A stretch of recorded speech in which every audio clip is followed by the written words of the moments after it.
பன்னீர் இலை விபூதி. பன்னீர் இலையில விபூதி பிரசாதத்தை வச்சு கொடுப்பாங்க. தீராத நோய்களையும் தீர்த்து வைக்கக்கூடிய சக்தி இந்த பன்னீர் இலைக்கு உண்டு. அது என்ன பன்னீர் இலைன்னு கேக்குறீங்களா? பன்னீர் இலை இல்லை, பன்னிரு இலை, அதாவது 12 நரம்புகள் கொண்ட இலை. முருகனோட 12 கைகளும் இந்த மர இலையோட 12 நரம்புகளை குறிக்கும். தேவர்களை அசுரன் கிட்ட இருந்து காப்பாத்தினதால தேவர்களும் வேதங்களுமே மரமா மாறி நன்றி தெரிவிச்சாங்களாம். இந்த பன்னீர் இலை விபூதியை வச்சு ஆதிசங்கரருக்கும் விஸ்வாமித்திரருக்கும் முருகன் நடத்தி காட்டின ஒரு திருவிளையாடல் என்னன்னு தெரிஞ்சுக்கலாம்.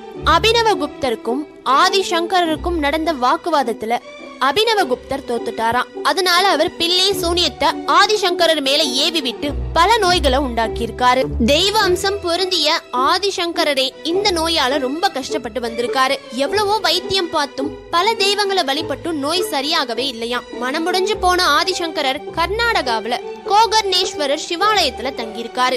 அப்போ சிவபெருமானே அவரோட கனவுல வந்து, என்னோட மகன் முருகன் குடியிருக்கும் புண்ணிய ஸ்தலமான திருச்செந்தூருக்கு போய் மனமுருகி வேண்டி பன்னீர் இலை விபூதி பிரசாதத்தை பூசிக்கிட்டா உன்னோட பிணிகள் நீங்கும்னு சொல்லிருக்காரு. ஆதிசங்கரரும் கோகர்ணேஸ்வரர் சொன்னதை கேட்டு திருச்செந்தூர் வந்து முருகனை வேண்டி விபூதி இலை பிரசாதத்தை சாப்பிட்ட பிறகு அவரோட நோய் நொடியெல்லாம் நீங்கி பழைய நிலைமைக்கு வந்திருக்காரு. முருகனோட மகிமையை கண்ட ஆதிசங்கரர் மனமுருகி சுப்பிரமணிய புஜங்க ஸ்லோகம் பாடியிருக்காரு. ராமாயண காலத்திலேயே கபாடபுரம்னு திருச்செந்தூரை குறிப்பிட்டிருக்காங்க.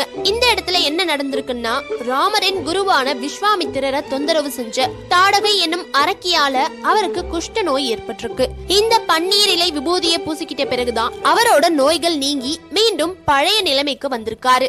எப்படிப்பட்ட கொடுமையான வியாதியா இருந்தாலும் தேவர்களின் அருளாலும் முருகப்பெருமானோட அருளாலும் பன்னீர் இலை விபூதிய பூசின நிமிஷத்துல நோய் பிணிகள் நீங்கிடும்னு அதோட முழு பலனையும் அடைஞ்ச தெய்வ அம்சம் கொண்ட ஆதிசங்கர் பன்னீர் இலை விபூதி. பன்னீர் இலையில விபூதி பிரசாதத்தை வச்சு கொடுப்பாங்க. தீராத நோய்களையும் தீர்த்து வைக்கக்கூடிய சக்தி இந்த பன்னீர் இலைக்கு உண்டு. அது என்ன பன்னீர் இலைன்னு கேக்குறீங்களா? பன்னீர் இலை இல்லை, பன்னிரு